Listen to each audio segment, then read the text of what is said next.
What's up, everybody? Welcome to Sneaker Conversations. Today, we're going to be looking at a video, an interview with Tinker Hatfield. He is the gentleman that has had some of the most iconic designs from Jordan and Nike brands. So, without further ado, let's get to the video.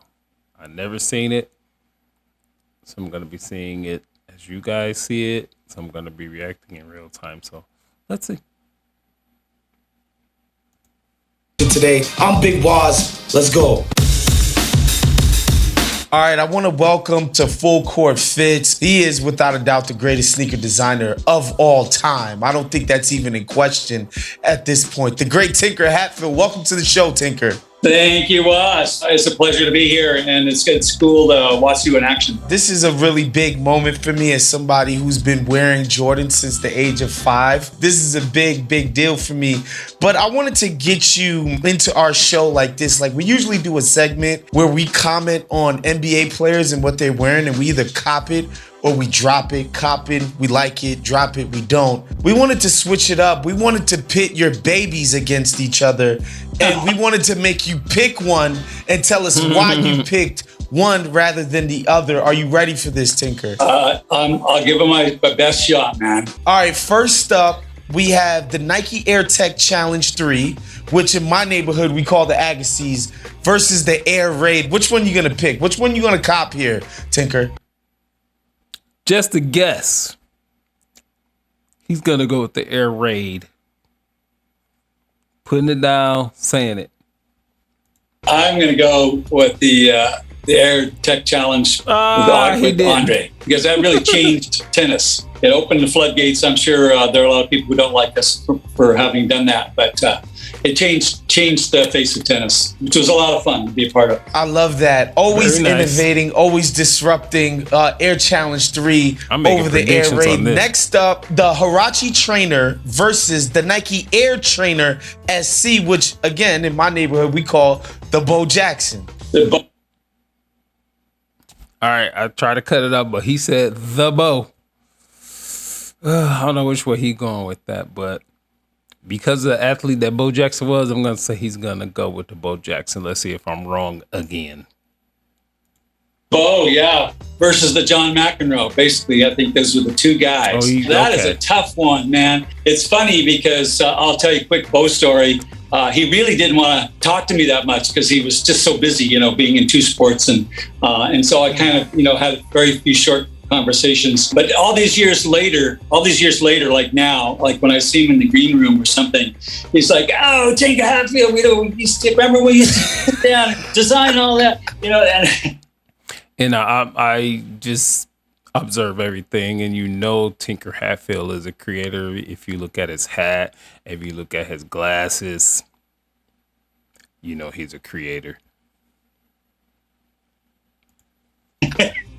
And I think it's cool because his memory is positive, and it means that he collaborated maybe a little bit more than he actually remembered, or maybe a little bit less than he remembered. But those are funny stories, and that's all part of what I do, which is basically trying to understand an athlete's needs and their wants and their desires, and what their favorite meal is, and where do they go to watch the movies. All those things can contextually fit into the design of a product. So that's what we're doing. I love that. Okay, so we're gonna go with the Bo Jackson. Next up, if you had to pick one, because these two sneakers, I'm telling you, they broke the mold, both of them. And you've done that several times in your career.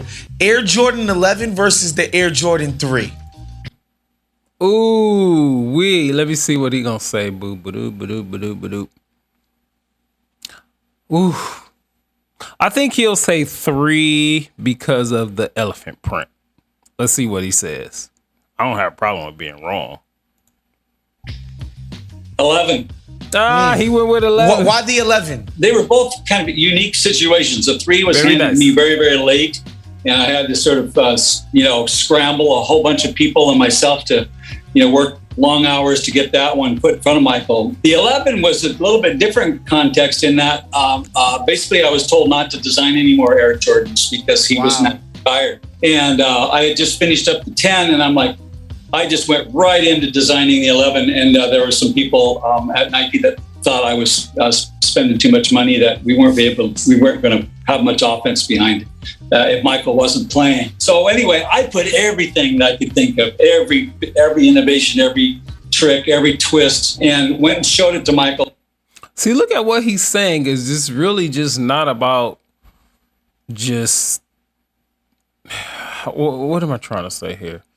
There's a lot that goes into designing shoes. I understand ultimately the corporate organizations, the materials, they won't make them cheap as possible, this and that, blah, blah, blah, blah, blah, blah.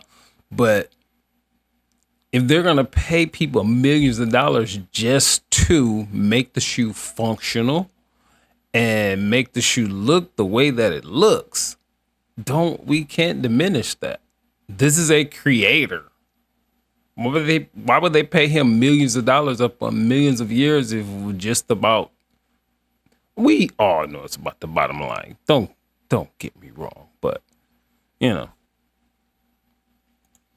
And he was totally on board with it and suggested a few things. Actually simplified it a little bit. That shoe, wasn't even available when he unretired. But in the following year, he won a championship in that shoe, and it still probably plays about as well as any shoe out there. It's very rigid in all the right spots and high traction. So it's a good shoe.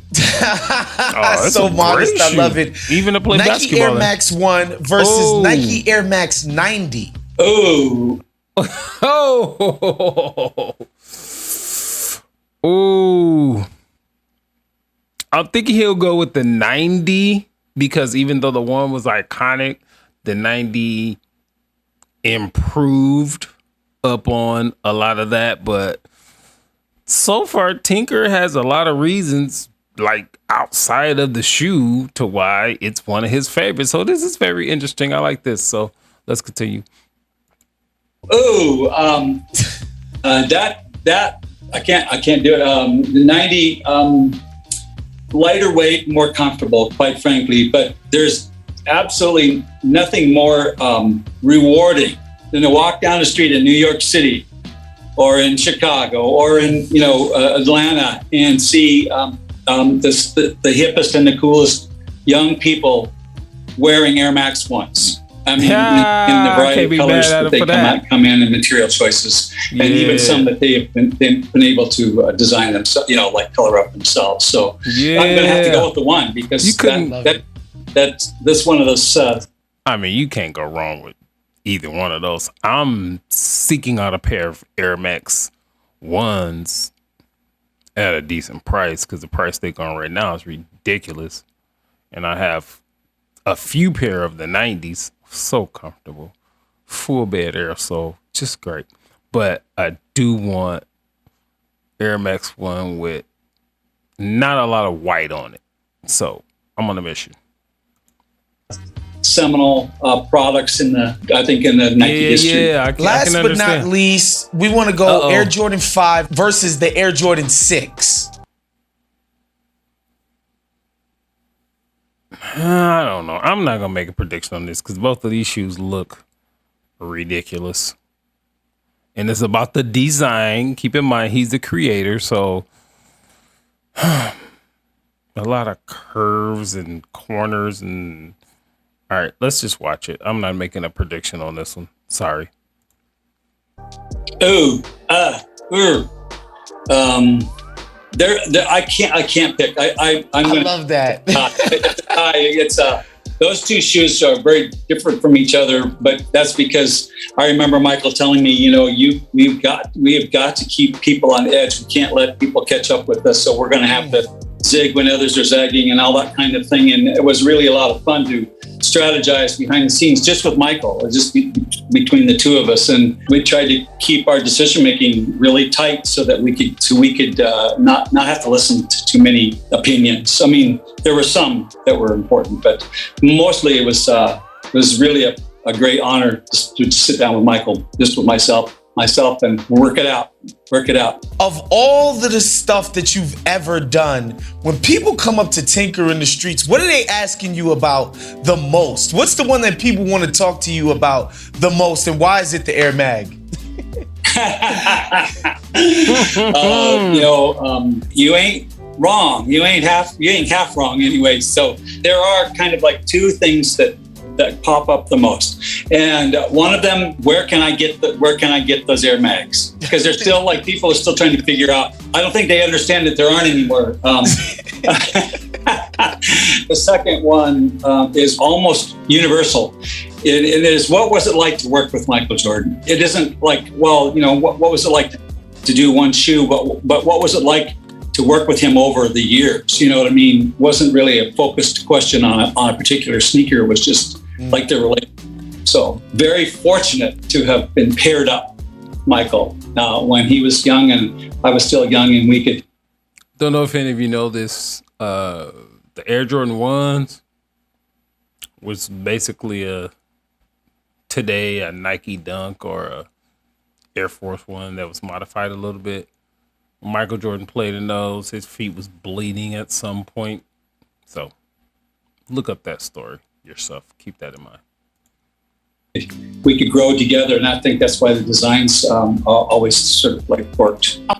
Which Tinker Hatfield had nothing to do with. Just a little, if we can put a little something like right down here in the corner. Anyway. I want to get into the stuff that you're doing with Michelob, because the point of this exercise, Tinker, is that like all of these designs that I mentioned, not only did they break the mold at the time they came out, they continue to stand the test of time. Like you talk about the Air Max 1, like it endures and continues to, right? So I wonder, like, what inspires you to keep doing this, and what was exciting about doing this stuff with Michelob? First of all, Michelob is a fantastic company. I'm a fan of the company. They're all about the joy of life. They're all about the lighthearted side. And then they agreed that all the proceeds, or actually all the money that would go to me for doing the work, would actually go to charity in Chicago, to Champs, which is an inner city after-school youth program. It's very, very important for the safety of the kids to be able to go somewhere and get on a computer or do their homework, or maybe even play sports. And the proceeds of from this project will go to Champs. So, well, Tinker, I gotta say, man, thank you for your time today. Your joie de vivre is a light to us all. So we're gonna end the video right there. If you want to look at the whole video, what's this? Hold on. We'll see. I can't even remember the brother's name. This is from The Ringer.